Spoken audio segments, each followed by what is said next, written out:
Hello dear student, कैसे हो आप सभी लोग। उम्मीद करता हूँ सब अच्छे होंगे, सबकी पढ़ाई शानदार चल रही होगी। प्यारे बच्चों, Rajasthan electricity board technician grade 3 IT वाले बच्चों के लिए ग्रेट अपॉर्चुनिटी, एक बड़ा अवसर। आज के इस वीडियो के अंदर अपन बात करने वाले हैं आपको तैयारी किस हिसाब से करनी चाहिए। सिर्फ प्री एग्जाम के लिए कितना टाइम मिलेगा, उसके बाद रिजल्ट कब तक आता है, मेन एग्जाम के लिए कितना टाइम मिलता है, सब चीज़ों के बारे में आपको बताऊंगा। लेकिन टारगेट आपका मात्र और मात्र ये होना चाहिए कि 5 महीने तक आप किस हिसाब से पढ़ो कि जब आपका फाइनल रिजल्ट आए। यहाँ पे बात ये नहीं हो रही प्री एग्जाम कैसे क्वालिफाई करोगे, प्री को कैसे आप पास करोगे, मेन को आप कैसे पे पास करोगे। प्री आपने अच्छे नंबर से पास कर लिया लेकिन मेन के अंदर आपने नंबर कम बनाए, या फिर मेन के रिजल्ट में भी आगे डीबी तक भी चले गए, 1.5 गुना 2 गुना में चले गए, लेकिन वहाँ पे ये चिंता सता रही कि मेरिट 110 गए 150 में से, मेरे तो 111 या फिर मैं बाहर हो जाऊंगा और फाइनल आपको हाथ में असफलता मिले।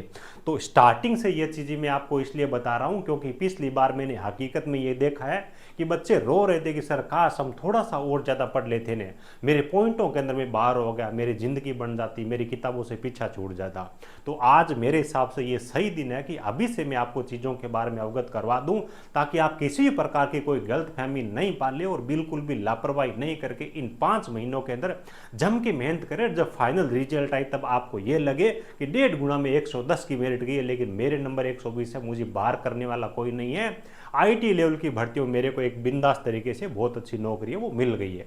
और मेरे हिसाब से जो राजस्थान वाले बच्चे हैं उनके लिए टेक्नीशियन ग्रेड 3 की लाइनमैन की जो वैकेंसी है आईटी लेवल पे एक बहुत अच्छी नौकरी है। इस नौकरी को आप ज्वाइन कर लोगे तो घर परिवार चलाने के लिए ठीक ठाक आपको अमाउंट मिल जाएगा। और सबसे अच्छी बात यह कि घर के नज़दीक नौकरी, घर में, परिवार में, समाज में, गांव में कोई भी दोस्तों की यार की शादी या फंक्शन होता है तो वहां पे आकर के आप उसको अटेंड कर सकोगे। तो इस के अलावा और आपको क्या चाहिए। और वैसे तो देखो, मनुष्य चाहे कितना ही कुछ मिल जाए संतुष्ट होता ही नहीं है, लेकिन खुद को संतुष्ट करने की कोशिश करनी चाहिए। और मेरे हिसाब से आईटी वाले बच्चों के लिए ये एक बहुत ही अच्छा अवसर है। ये मेरे हिसाब से आपको बिल्कुल भी बिना लापरवाही के इस अवसर को छोड़ना नहीं है, ठीक है। तो देखो, सबसे पहली चीज़ है कि सर आप 5 महीने का क्यों बोल रहे हो, यहाँ पर नौकरी तो है ना, एग्जाम में 2 महीने बच्चे, 3 महीने बच्चे, इतना टाइम हमारे को थोड़ी मिलेगा। इन सब चीज़ों के बारे में बात कर लेंगे। एक चीज़ और बता देता हूँ कि बहुत सारे बच्चे क्या करते हैं कि जो चीज़ बता देते हैं, वीडियो बना देते हैं, उसके बावजूद मैसेज वगैरह करते हैं या फिर अगले वीडियो के नीचे कमेंट करते हैं सर इसके बारे में बताइए। तो ये सब चीज़ें आपको एक व्हाट्सअप ग्रुप मैंने बना के दिया, नीचे आपको इस वीडियो के डिस्क्रिप्शन में लिंक मिल जाएगी। आप टेक्नीशियन ग्रेड 3 वाले बच्चे हो उसको ज्वाइन कर लोगे तो हर एक इस भर्ती के बारे में अपडेट आपको मिल जाएगी। यूट्यूब पे जो क्लासें होती है, ऐप पे अपन जो बैच स्टार्ट कर रहे हैं, सब के बारे में इन्फॉर्मेशन मिल जाएगी। बाकी टेलीग्राम चैनल अपना है उसके अंदर ऐड हो तो वहां पर भी आपको सारी इन्फॉर्मेशन मिल जाएगी, लिंक वीडियो के डिस्क्रिप्शन में। सबसे पहले चीज ये है कि भाई अगर आप तैयारी कर रहे हो तो आपके सामने टारगेट कितने महीने का होना चाहिए। भी देखो, सीधी सीधी मैं बात करूँ ना, पिछली बार की अगर अपन हिसाब से देखें थोड़ा सा, तो 9 फरवरी के आसपास में इसके फॉर्म स्टार्ट हुए थे। और आपके एग्जाम, प्री वाले एग्जाम की अगर अपन बात करें तो 20 मई और 26 मई को आपका प्री एग्जाम हो गया था। यानी कि इसके देखो, बहुत सारे बच्चे क्या है कि भरोसे रह जाते हैं क्योंकि यूट्यूबर्स बहुत जो पीछे की भर्तियों के हिसाब से आगे की चीजें बता देते हैं। यहाँ पे आप देखोगे ना, लगभग 3 से लेकर करके ना लगभग 3.5-4 महीने का आपको टाइम मिला था। लेकिन इस बार की भर्ती में आपको ये नहीं बोल रहा हूँ कि आपको 3 महीने का भी टारगेट लेके चलना है, 3 महीने में आपको सिलेबस खत्म करना है, सारे सपने धरे के धरे रह जाएंगे। इस बार की वैकेंसी की सिचुएशन अलग है, पिछली बार की सिचुएशन अलग थी। ये जो रिक्रूटमेंट है, ऑनगोइंग जो आरवीएनएल की रिक्रूटमेंट थी उसके अंदर पोस्टों को बढ़ाया गया है। तो फॉर्म अगले महीने स्टार्ट हो जाएंगे। हाँ, थोड़ा सा ये जरूर है कि अगस्त में फॉर्म इनका भरोसा नहीं, स्टार्टिंग में भरवा ले, 10 के आसपास में भरे, 15 के आसपास में भरे, या फिर थोड़ा डिले कर दे। फॉर्म भरवाने के बाद में आपको बहुत कम आपको टाइम देने वाले हैं। मैं तो ये बोल रहा हूं कि इस भर्ती के अंदर आप चाहते हो ना कि हम आगे पहुंचे, प्री के बाद में भी हमारे को अवसर मिले, तो 2 महीने के टाइम में आपको अपना सिलेबस है उस सिलेबस को अच्छी तरीके से खत्म कर लेना है। मेरे हिसाब से 2 से लेकर के 2.5 महीने के आसपास में टाइम आपको आज की डेट के हिसाब से देखें तो रहेगा। अगर ये फॉर्म लेट स्टार्ट कराते तो हो सकता है 3 महीने का टाइम मिल जाए। लेकिन आपके लिए सबसे बेस्ट ये रहेगा कि स्टार्टिंग के अभी से तैयारी स्टार्ट करो और 2 महीने में आपका चाहे राजस्थान जीके का सिलेबस हो, इंडिया जीके का हो, चाहे मैथ का हो, चाहे टेक्निकल हो, एक एक चीज को घोट करके पी जाइए 2 महीनों में। उसके बाद में आपके पास में जो भी टाइम मिलता है, चाहे 15 दिनों का मिले, चाहे 20 दिनों का मिले, चाहे महीने भर का मिले, उनमें ज्यादा से ज्यादा ऑब्जेक्टिव प्रैक्टिस करना, टेस्ट सीरीज लगाना, सब चीजों को रिवाइज करना है। ये आप कर लो कि 2 महीने के अंदर अपने को सिलेबस में टॉपिक ऐसा कुछ भी नहीं छोड़ना जो पीछे रह जाए। सबसे पहली चीज तो ये हो गई। यहाँ पे देखो टॉपिक वाइज सिलेबस है, उसके बारे में ऑलरेडी मैंने आपको बताया। आज जो अपने सुरेंद्र सर है उन्होंने टॉपिक वाइज आपको एक एक चीज के बारे में जानकारी दे दी। ज्योग्राफी के अंदर आपको कौन कौन से टॉपिक पढ़ने हैं, है ना, एग्रीकल्चर, इकोनॉमी है, हिस्ट्री है, कल्चर है, इन सब के अंदर कौन सी चीज मतलब किस सब्जेक्ट के अंदर कौन सा टॉपिक पढ़ना है, टॉपिक सारे के सारे नोट कर लो, उन वीडियोस को देखो, स्क्रीनशॉट ले लो, अपने पास धर लो, लग जाओ कल से एक एक चीज को अच्छी तरीके से क्लियर करने के लिए। ठीक है, उसके बाद में टेक्निकल वाला है, इसमें ऑलरेडी मैंने वीडियो बना करके लगभग 30 टॉपिक आपके इसमें बनते हैं। किस टॉपिक के कितना क्या वेटेज रहता है, मॉर्निंग के अंदर वीडियो अपलोड किया था, सब चीजें अपने पास रख लो और उसके बाद में एक एक चीज पे स्टार्ट हो जाओ। अगले जो 2 से 2.5 महीने आपको मिलता है, इसके अंदर जम के इस तरीके से आप करो कि प्री एग्जाम से बहुत अच्छा आपका स्कोर बने।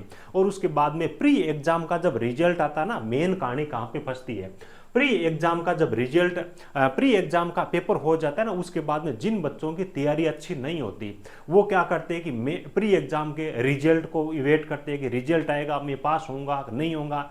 ऐसे करते करते क्या कि वो महीने भर तक रिजल्ट जारी नहीं करते, 20 दिन रिजल्ट जारी नहीं करते, और रिजल्ट आने के बाद महीने भर बाद में वो मेन एग्जाम करवा लेते हैं। तो प्री एग्जाम पास होने के बावजूद भी अच्छे नंबर प्री में नहीं होते, तो बच्चे क्या कि संतुष्ट नहीं होती, भरोसा नहीं होता, और वो मेन एग्जाम की तैयारी करने के भी लायक नहीं बचते। इस पॉइंट को ध्यान से रखिएगा।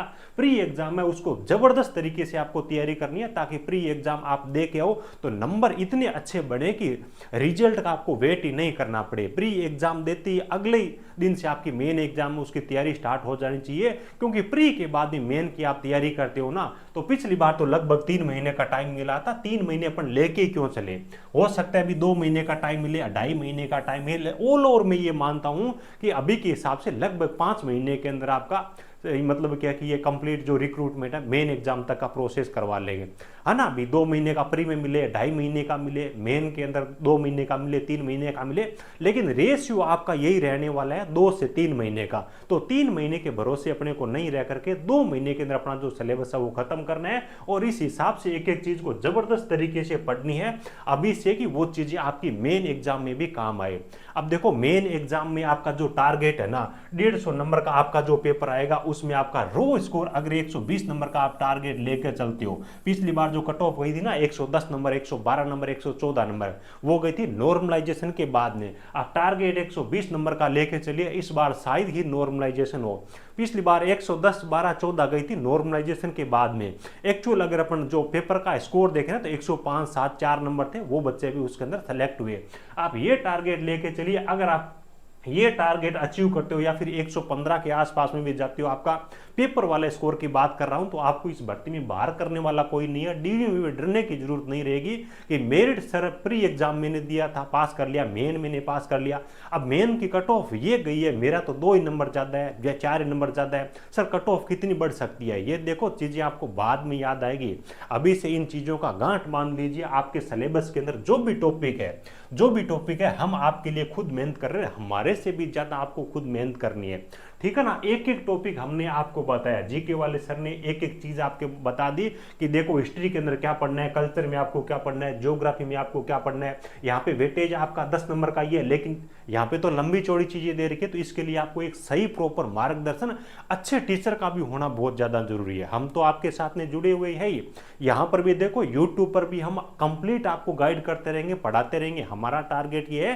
कि ज्यादा से ज्यादा बच्चे हमसे पढ़ करके सेलेक्ट हो। भी ऑल ओवर इंडिया लेवल पे बहुत सारे बच्चे ऐसे है कि भर्तियां आती रहती है, पढ़ते रहते हैं हमारे से भी और सेलेक्ट होते रहते हैं, लेकिन राजस्थान से हम ये चाहते हैं कि हमारे जो छोटे भाई है ज्यादा से ज्यादा हमारे थ्रू जाकर के नौकरी लगे, तो हमारे को एक अलग ही खुशी महसूस होगी। तो हमारा गाइडेंस है जरूर मानिएगा, स्टार्टिंग से लेकर ही। किसी को प्री एग्जाम मत समझना, किसी को मेन एग्जाम मत समझना, दोनों का सिलेबस सेम ही है। आप तो देखो हर एक चीज को छोड़ करके, हर एक चीज से मतलब क्या है कि घर के अंदर एक ऐसा कोना देख लो, कोई रूम देख लो जहां पे आपको कोई छेड़ने वाला, डिस्टर्ब करने वाला ही नहीं हो, और घर वालों को बोल दो कि मेरे को अगले जो 5 महीने है ना, इनमें आपको बहुत ज्यादा जरूरत, तभी मुझसे बात करना। बिना मेरा ये टारगेट है कि 5 महीने के बाद में आप ये बोल सको गाँव में, समाज में कि मेरा बेटा वो नौकरी लग गया। और देखो उम्र का एक अलग ही मजा होता है। आज आप 25 साल की उम्र के अंदर नौकरी लगती हो, उसका एक अलग ही मजा है। उसके बाद बाद में कई बच्चे बोलते सर मैं 35 का हो गया, मैं फॉर्म भर सकूंगा क्या? तो उनमें नौकरी की ज़्यादा कोई वैल्यू नहीं रहती। गांव वाले बोलेंगे अब तो ये बूढ़ा होगा, कितने साल नौकरी करेगा। आपके मम्मी पापा, परिवार, समाज के बुजुर्ग जब तक जीवित है उनके सामने आप खुद को साबित करते हो ना, तो एक खुशी अलग ही होती है, उसका एक मजा अलग ही होता है। वो लोग जब दुनिया से चले जाते हैं ना, आप चाहे IAS IPS बन जाओ, आपको देखने वाला कोई नहीं है, तो फिर उन चीज़ों का मजा नहीं है। तो इन चीज़ों के गांठ बांध दीजिए। हर दिन जितना आपको ज़्यादा टाइम मिलता है, मैं घंटे यहाँ पे नहीं बता रहा हूँ 4 घंटे पढ़ो, 5 घंटे पढ़ो, 6 घंटे पढ़ो, मैं ये मानता हूँ कि राजस्थान बिजली बोर्ड में IT इलेक्ट्रिशियन वाले बच्चों के लिए इससे अच्छा अवसर आगे आए या नहीं आए, आपकी जो बेसिक चीज़ें है, खाना पीना, नहाना धोना, उनमें टाइम देना है, नींद वगैरह में प्रॉपर लेना है, उनको टाइम देने के बाद में जितना टाइम आपके पास में बचता है, आधा घंटा भी वेस्ट नहीं करना है। दोस्तों को एक बार साइड में छोड़ दीजिए, रील वगैरह, इंस्टाग्राम, वो सब चीज़ें साइड में छोड़ दीजिए। आजकल क्या है कि इस प्रकार का टाइम आ गया कि पढ़ाई करना काफ़ी ज़्यादा मुश्किल हो गया है। एक बार मोबाइल अपन उठाते हैं किसी भी चीज़ को देखने के लिए, ज़रूरी चीज़ के लिए, लेकिन अपन इस प्रकार की चीज़ों के अंदर लग जाते हैं कि स्क्रॉल करते ही जाते हैं, स्क्रॉल करते ही जाते हैं, उन चीज़ों का छोड़ने का ही मन नहीं करता। एक एक 2 घंटा अपना टाइम वो वेस्ट हो जाता है। खुद पे जो बच्चा कंट्रोल रखेगा और 5 महीने तक जम करके फोर्स करके पढ़ाई करेगा, उनको केवल और केवल एग्जाम की डेट दिखेगी, मैं ज्वाइनिंग करूं, ये अगर उसका सपना रहेगा दिमाग में, तो वो बच्चा 100% इसके अंदर सफलता पाएगा। 2100 वैकेंसी कम नहीं होती। गांठ मान लो, घर वालों के सपने पूरे करने हैं, खुद के सपने पूरे करने हैं। अब आज 22 साल, 24 साल, 25 साल की उम्र हो गई होगी, है ना, जब अपने घर वाले स्कूल में छोड़ने के लिए जाते हैं ना, उनका एक ही टारगेट होता है कि बड़ा होकर के मेरा बच्चा गवर्नमेंट जॉब लगेगा। ठीक है ना। तो आगे इस प्रकार का अवसर आए नहीं आए, बहुत सारा मतलब कंपटीशन हो गए आज के टाइम के अंदर। स्टेट गवर्नमेंट के अंदर टेक्नीशियन की वैकेंसी है, इसमें थोड़ा सा मेरे हिसाब से कंपटीशन कम रहेगा। अब DRDO के अंदर वैकेंसी है, कितने फॉर्म भरे जाते हैं ऑल ओवर इंडिया लेवल पे, और वहाँ पे बहुत सारे लोग ऐसे हैं जिनको कैटेगरी का भी फायदा नहीं मिलता। तो राजस्थान स्टेट वाले बच्चे हैं, उनके लिए जबरदस्त अवसर है। हालांकि देखो, आस पड़ोस के राज्यों से भी आप आते हो तो भी आपको ये एग्जाम देना चाहिए। राजस्थान अच्छा स्टेट है, शांति प्रिय जगह है, अच्छी पढ़ाई करो, और UR कैटेगरी में जितनी वैकेंसी है उन सब में आप कट ऑफ को फाइट करके नौकरी लग सकते हो। ऐसा कुछ नहीं कि 5% सीटें आपके लिए, 7% सीटें, ऐसा कुछ भी नहीं है। प्रॉपर तरीके से जम करके पढ़ाई करिए, ठीक है। ये चीजें होंगी। देखो, पढ़ाई आप जहां से भी करो, लेकिन कुछ बंदा विश्वास वाला हो। टाइम वेस्ट बिल्कुल 10 दिनों का इन मत करना है, क्योंकि देखो हम तो इन हकीकतों से गुजरे हुए हैं। आप जिस रास्ते से गुजरे हो, हम खुद गुजरे हुए हैं। उसके बाद में बच्चों को पढ़ाई करवा रहे हैं। बच्चे पहले बड़े बड़े नामों के पीछे जाते हैं, है ना, किसी दोस्त का देख लिया, क्योंकि देखो जो लोग पॉपुलर हो रखे ना, स्टार्टिंग में एक बार बच्चा वहां पे जरूर जाता है। 10 दिन, 5 दिन, 15 दिन के बाद घूम फिर करके उसको लगता है कि यार इसने तो 15 दिन के अंदर स्कोर है, इस जो कोर्स है वो 40% करवा दिया, है ना। तो क्या इस हिसाब से पढ़ाई करूंगा तो मैं चीज़ों को हवा ही नहीं लगती बच्चों को, और उनको ये रहता है कि अगला बैच हम कब लेके आए। तो उन चीज़ों पे आपको नहीं जा करके इस प्रकार की फैकल्टी के पीछे जाना है कि वो आपके सिलेबस का एक एक टॉपिक खोज खोज कर लेकर आपके सिलेक्शन से उस पर प्रभाव करे, उसको खुशी मिले, ठीक है। तो इस प्रकार के लोगों के साथ में जुड़िएगा। अगर आपको जरूरत हो, चाहे कंटेंट की जरूरत हो, अच्छा कंटेंट पढ़ो, बैच की जरूरत हो, अच्छे लोगों से पढ़ाई को, टेस्ट की जरूरत हो तो अच्छी टेस्ट लगो। कंटेंट बहुत ज़्यादा मायने रखता है। अब मारवाड़ी में बोला ने, धूड़ में लाठी चाहे कितनी मारो, कोई फायदो को नहीं। अगर आप ब्लाइंडली अगर 12 घंटा 15 घंटा भी पढ़ लिया तो भी कोई फायदो को नहीं। पेपर में कोई चीज़ पूछ रहे, आप कोई चीज़ पढ़ के जा रहे हैं, तो उन चीज़ों से फायदा अपने को नहीं होता है। अच्छी तरीके से पढ़ाई करना है।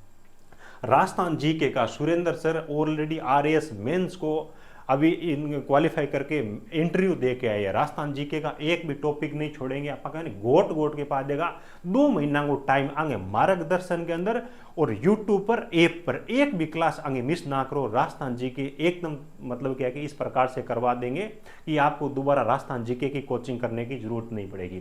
और टेक्निकल वाला जो पोर्शन है मैं खुद आपको पढ़ाऊंगा, एक एक चीज आपको लिख लिख के पढ़ाऊंगा, और हर चैप्टर एंड होने के बाद में उसके प्रश्न कराऊंगा। बहुत सारे बच्चे बोलते हैं कि सर बुक कौन सी लेके, अगर आप हमारे साथ में जुड़ के पढ़ोगे ना, बुक वगैरह की जरूरत ही नहीं पड़ेगी। बच्चों को बुक पढ़ने के लिए टाइम नहीं मिलता, इतना हम अच्छी तरीके से करवा देते हैं, ठीक है। खुद को आपके नोट्स बनाने, ऑब्जेक्टिव प्रश्न हम आपको प्रोवाइड करवाएंगे, टेस्ट सीरीज हम आपको प्रोवाइड करवाएंगे। ज्यादा चिंता करने की जरूरत नहीं है, बस हम जितना आपको बता रहे हैं उतना कर लीजिएगा। आपको ये चिंता लास्ट में नहीं सताएगी कि मेरिट इतनी गई है, मेरे 2 नंबर ही ज्यादा है या फिर 3 नंबर ही ज्यादा है, ठीक है। बाकी उम्मीद है कि अच्छी तरीके से आपको सारी चीजें समझ में आ गई होगी। आपको अपना खुद का, घर वालों का सपना पूरा करना है, अच्छी तरीके से मेहनत करनी है, लापरवाही बिल्कुल भी नहीं करनी। अगले 5 महीने गायब हो जाइए, ठीक है, हर एक चीज़ को छोड़ करके इसी चीज़ पे आपको ये देखना चाहिए कि लास्ट में जो रिजल्ट आए उसके अंदर मेरा नाम होना चाहिए। उसके बाद में सही मार्गदर्शन ज़रूरी है, सही मार्गदर्शन के साथ में आगे बढ़ोगे। पीछे के पेपर्स के अंदर क्या पूछा गया है, कहाँ तक का लेवल रहता है, कौन कौन से टॉपिक पढ़ने चाहिए, है ना, तो वो आपके लिए और ज़्यादा बेहतर रहेगा। ठीक है, वीडियो अच्छा लगा वो प्यारा सा लाइक जरूर करिएगा। अपना ये जो बैच है 1 अगस्त से स्टार्ट होने जा रहा है, रजिस्ट्रेशन इसके स्टार्ट हो गए हैं। एप्लीकेशन पे आप ज्वाइन कर सकते हो। मैं आपको एक देखो स्टार्टिंग के अंदर कूपन कोड दे रहा हूँ। वैसे तो इसकी प्राइस है वो 1999 है, क्योंकि हम इसमें जम के मेहनत करेंगे और एक एक चीज़ आपको कराएंगे, चाहे आपका राजस्थान जी के हो, इंडिया जी के हो, मैथ हो, साइंस हो, टेक्निकल हो, हर एक चीज़ कराएंगे। लेकिन स्टार्टिंग के कुछ बच्चों के लिए मैं उपहार स्वरूप कुछ ना कुछ ऑफ करता हूँ। प्रारंभिक के स्टार्टिंग के जो 60 बच्चे उनको एक कूपन कोड अप्लाई करना है। कूपन कोड आपको क्या अप्लाई करना है, संकल्प इंग्लिश के अंदर आप देखो संकल्प, वैसे आप इस बेच पे जाओगे तो वहां पर भी ये कूपन आप कोड आपको दिख जाए S11। ठीक है, ये कूपन कोड आपको अप्लाई करना है। कोई भी दिक्कत आए तो यहाँ पे स्क्रीन पे नंबर चल रहा होगा, उस पर बात कर लीजिएगा। एप्लीकेशन में जा करके चैट वाले पे जो ऑप्शन होता है वहां से मैसेज कर दीजिएगा, मुझे व्हाट्सअप कर दीजिएगा। मैं आपकी हर एक तरीके से हेल्प करने के लिए तैयार हूँ, कोई मुझे दिक्कत नहीं है। लेकिन मैं ये चाहता हूँ कि ज़्यादा से ज़्यादा बच्चे हैं ना मेरे गाइडेंस में या फिर मेरे से पढ़ करके, हमारी टीम से पढ़ करके इस भर्ती में सेलेक्ट हो। चलिए ठीक है, thank you, best of luck.